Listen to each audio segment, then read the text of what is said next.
that even if her husband happens to be a kohen, a priest, which generally he is forbidden to live with a zoino, nevertheless, in this case, he will be able to live with her.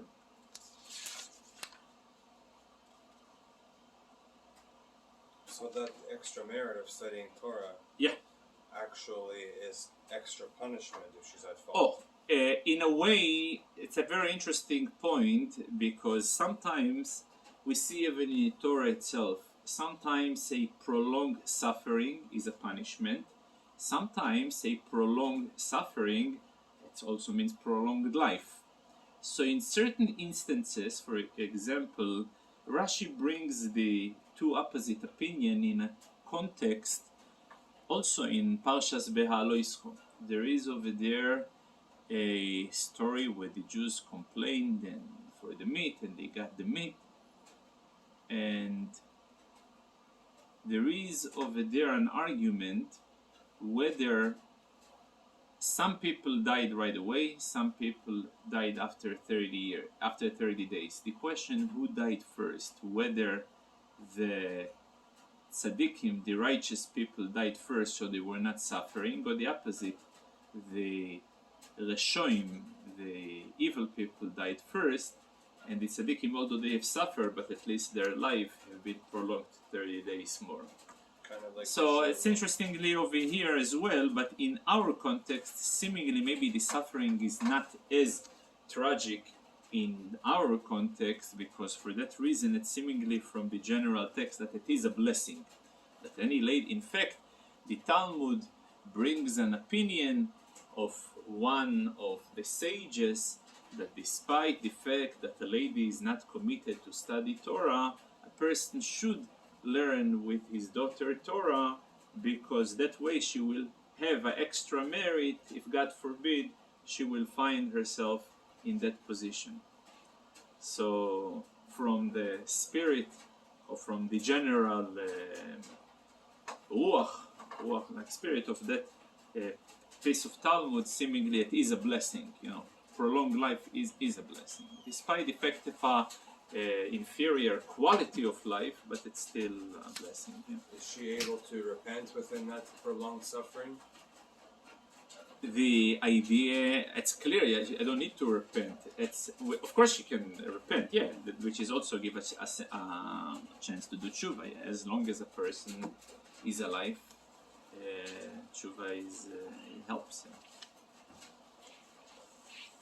In the 4th chapter, the Rambam deals about the time of the year when Beis Din was focusing, paying attention to deal with all the issues of Sotah, and the day happens to be the day after Purim. Shushan Purim was the date where they wrote on the calendar the taking care of the Sotah.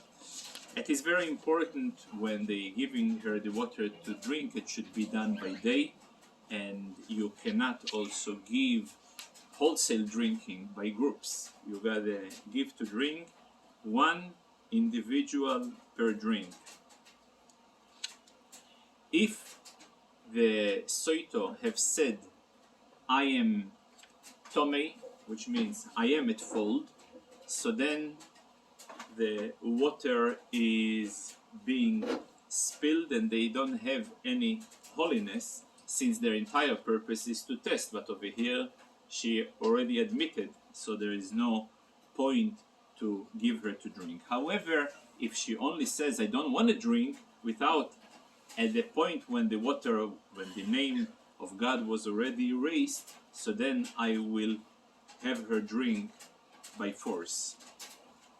Only there is also a very important, and this is also a general rule, that the source of it is by Sotah. There is something which is called Gilgul Shvuah. Gilgul, in our sense, is attachment of a swear. When one person is able legally to have his opponent swear to him in front of Beis Din for regarding a specific demand that he is asking him for. So he has also the right to apply and to attach to that particular shvuah, to that particular swearing, additional statements that are relating to other relations they were having amongst each other, other business partnerships. Or so how do I know it? I know it from the case of Sotah. When the Kohen are having the lady swear that she is innocent, so not only that she is innocent from this man, but she is also innocent that she was not having any affair with another person as well. Not only that she is innocent in that particular marriage, but in case he was previously married to her before, also in the previous marriage she was not having any forbidden affairs. Not only this, he may as well take a swear from her that she will stay faithful to him also in the future. For that reason, let's say in this particular case the wife was indeed innocent, and therefore seemingly she comes home and she is healthy. But given the fact that while the swearing were taking place, the future was inserted in the text of her swearing, so let's say in a year or two she was having an affair with someone else. So then the water that she have drank kicked in the past will kick in for the future, and the same results that would have happened then happening now. It's a very interesting piece of information that the Rambam said it towards the conclusion of this halachos. And with this particular halachos, we have concluded the book of Noshim. The book of Noshim, and we're starting a new book. The book is called Kedusho. Kedusho in Hebrew means holiness. Typically, when we say the word holy, we always associating holiness with the temple, with offerings, with prayers, with studying Torah, with performing holy commandments, mitzvot. So it's interestingly enough, like always, any conventional wisdom seldom happen to be right. Yeah? And this is another example. In the book of Kedusha, the Rambam deals with activities that on their own there is nothing holy about them. What do I mean? Activities as to eat, activities as to have intimate relation, sexual activities. However, given those activities, those are those activities that seemingly every member of society, whether Jewish or not, are doing. Yet, given those restrictions, given those limitations and boundaries that were introduced, for that reason the book is called Kedusha. Kedusha, holiness, can be defined not something that to begin with is a holy activity as praying or being in the temple or any type of holy. The word holiness is in mundane activities that seemingly we are equal to everybody else, yet there are special boundaries that were introduced to the Jewish people in the Torah, and for that reason, what are those boundaries? For example, this entire book deals with all the process, what makes a food kosher, what makes a food not kosher, how to slaughter an animal properly, how not to slaughter, how an animal that was slaughtered not properly is not kosher. Then all the type of incest that is forbidden. And when you say a sexual relations that are being forbidden, sometimes they are forbidden because of the gender, sometimes they are forbidden because of the race, sometimes they are forbidden because of the relation, the family relation to the person. Sometimes they are forbidden because it's the wrong time of the monthly cycle. Sometimes they are forbidden because an act that was done by an individual. For example, if a person was incarcerated and he is not capable anymore to have his reproductive organ, so he again enters in the category of forbidden marriages. For example, any person who is a sris odom, a person who is being castrated by man-made castration, he is forbidden to bekohel. Who's bekohel? To get Married? to get married. So then there is also since it's a very important, also interesting. I thought, as an opening statement, we have learned in the same portion that we've mentioned before, when the Jews were complaining against Moshe Rabbeinu about the man and about the flesh and about this and about that. It's mentioned over there that the entire Am, they were boiche lemishpechoisov. They were crying for the restrictions that were imposed upon them regarding the rules of arayos. Arayos is incest. And the sages are saying who were the one who were crying? The elderly, the elder people.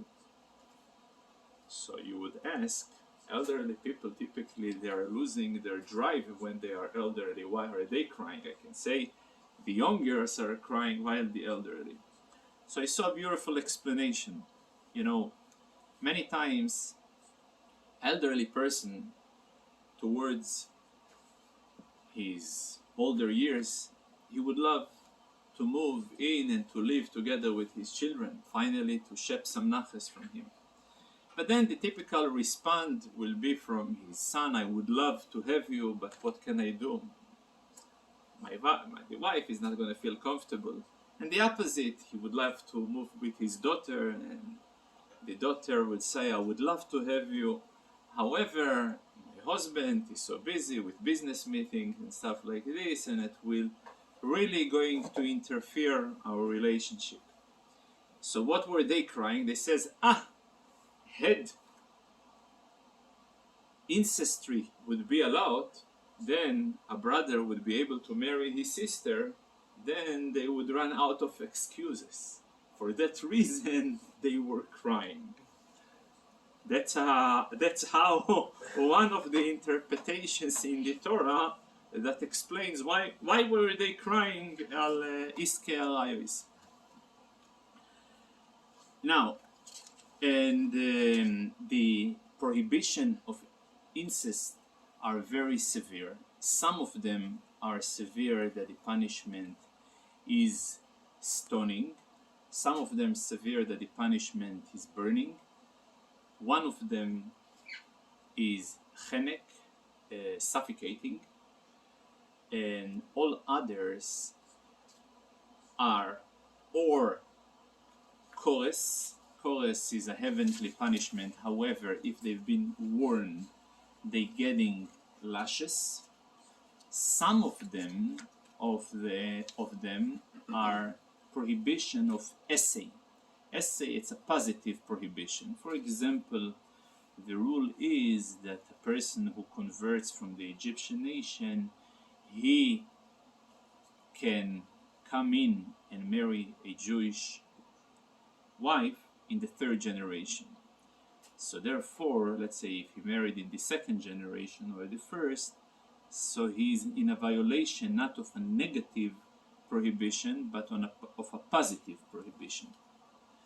Sorry, Rabbi, so he would have to marry another Egyptian convert, let's say. Correct. Okay. Correct. Until his grandson. Correct. Okay. Correct.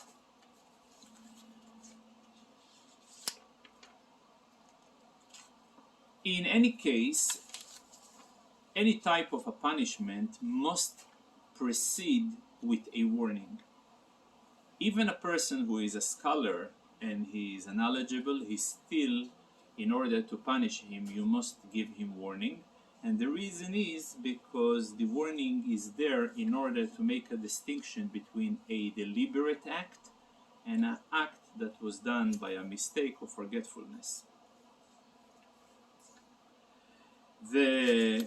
Also a very important note that all the act can be considered when the act was done with a person, a male, above 9 years old and a female above 3 years old. Before this age, the act is not considered to be act in order to have consequences. When act was done with a minor, so the minor will be exempt from punishment, but the adult that was involved with the act, he will be subject to a punishment. There is even cases, and this is for example, one of the prohibited relations is to have an act with an animal.